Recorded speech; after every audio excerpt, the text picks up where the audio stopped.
everyone. Good morning.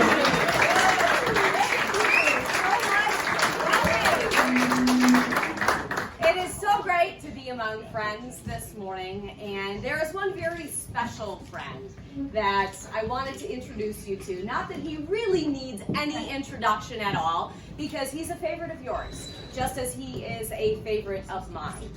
Tom Tiffany has worked his entire political career to fight for conservative values. It's why he is so respected not only in the Northwoods, but also in Madison, Wisconsin, the epitome, the epicenter of the Wisconsin swamp. But now he is respected in Washington, D.C., which invented the word swamp. We all know this, and we all know that we sent Tom Tiffany there to fight for all of us. Our values, our hopes, our dreams, our constitutional liberties, our rights. And that is why I am so proud to be joined this morning by my friend and yours, Congressman Tom Tiffany.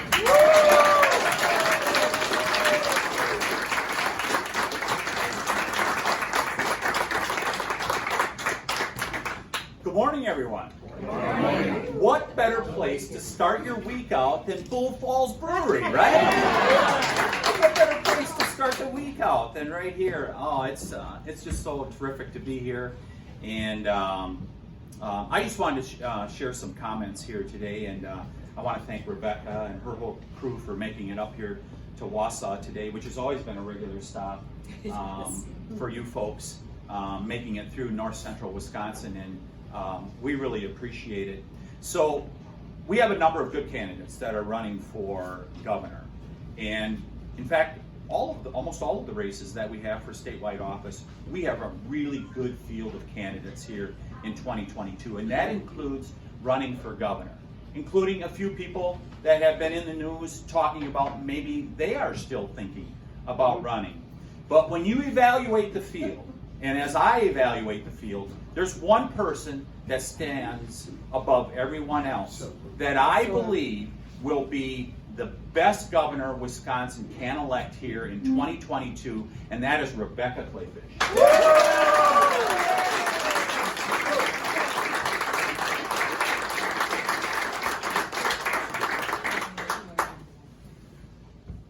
She's confident, intelligent, she works like no one else.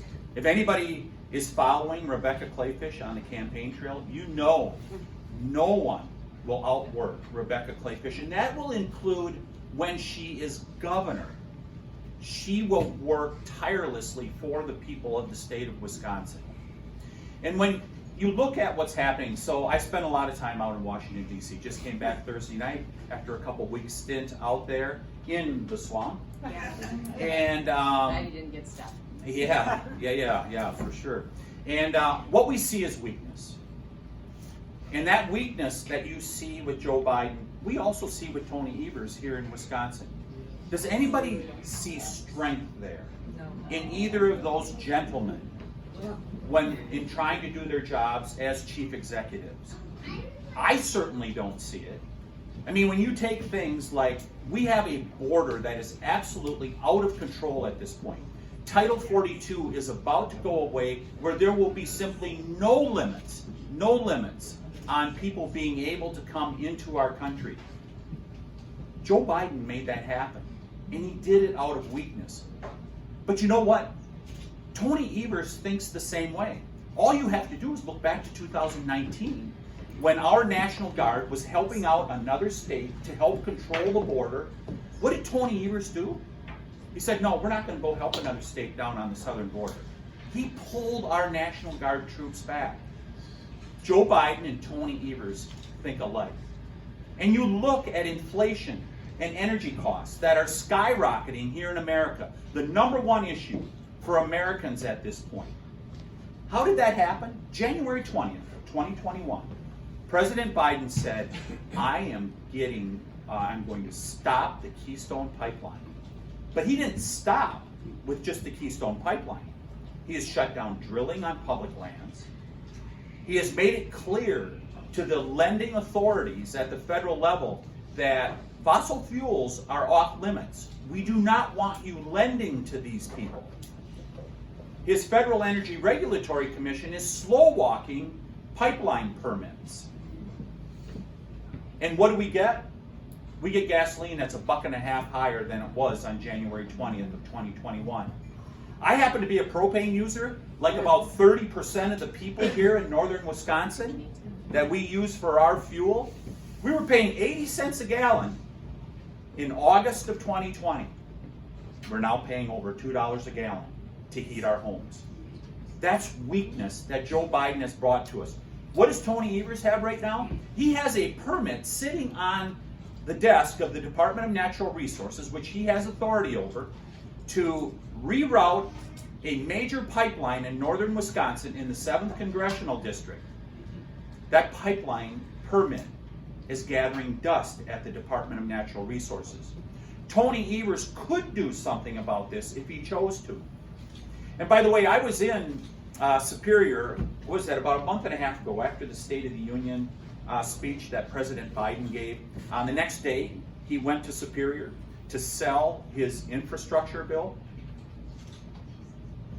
He did not talk at all about a refinery that's up in Superior, Wisconsin, the only refinery we have in the state of Wisconsin. President Biden didn't talk about that at all, about rebuilding this our refinery and how important it is for Wisconsin. And he was there talking about we need to rebuild our infrastructure in the country, right? One of the major products that comes out of that refinery when it gets rebuilt is asphalt. What can be more important for building roads than asphalt? Joe Biden didn't say anything about it, and do you ever hear Tony Evers talk about it? This refinery is important to the people of the state of Wisconsin, up in Superior, Wisconsin. Jobs, huge investment, and the asphalt and the products like propane that come out of it. You never hear them talk about it. And then, of course, you have crime. We have, unfortunately, a party that can be described no other way than weak on crime. Some of them encouraged rioting back in 2020. Joe Biden, while he gives it lip service that he supports the police, you ask law enforcement, do they trust Democrats at this point on crime? They don't. And who could have been weaker than Tony Evers on crime? Let's go back to 2020. The riots are burning down Minneapolis. Protests are going on in Madison and Milwaukee. How much of a stretch would it be for a chief executive to say, you know, we may have a problem here real soon? We did. State Street burned down. A state senator got beaten to a pulp in one of those riots. Where was Tony Evers? He was in the governor's mansion in Maple Bluff, and he did not lift a finger to stop those riots. But ladies and gentlemen, it gets worse. A month and a half, no, 2.5 months later, end of August, Kenosha burns. And why did Kenosha burn? Because the Attorney General of the state of Wisconsin and the governor of the state of Wisconsin, Tony Evers, did nothing about it. In fact, you could make the case they did worse than nothing. They poured fuel on the fire by saying the cops were the bad guys. Go back and look at that person's rap sheet, and you tell me that the cop was the bad guy. The cop that was going there to help a woman whose kids were under the threat of kidnapping. And the cops are the bad guys in Tony Evers' world? That's why we need a new governor. Yes.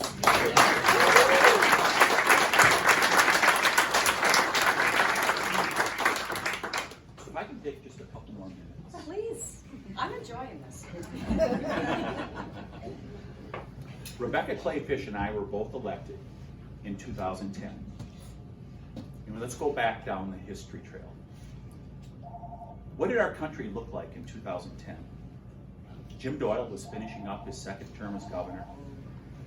We had a $3 billion deficit, unconscionable for the state of Wisconsin, where people like you folks out there, you balance your checkbook every month. We had unemployment at that point was nearly 10%. We came in with new majorities in the legislature, a new governor, a new lieutenant governor, and we said, we've got to make changes if we're going to make Wisconsin the great state that it is and can be, a state that had been diminished. And we made those tough decisions, and many of you remember those tough decisions that we made. They were not easy. And many people disagreed with us, but they can't disagree at this point. Those changes that were implemented over 8 years put Wisconsin in so much better shape that we're reaping the rewards yet today. Wouldn't you like to have a governor that bring back those good days that Wisconsin can have, that's going to make Wisconsin better?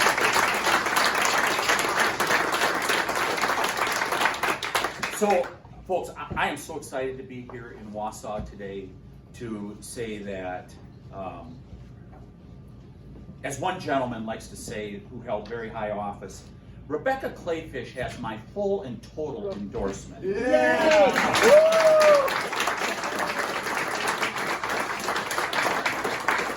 With that, the next governor of the state of Wisconsin, Rebecca.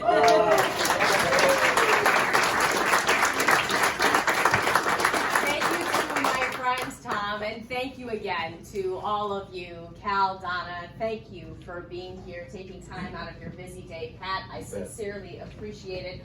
All of my friends in the activist community, because we know that this is an activist movement. This is not a social movement, and we are about to take back control of the great state of Wisconsin and give it back to the people of our state. It's gonna feel good.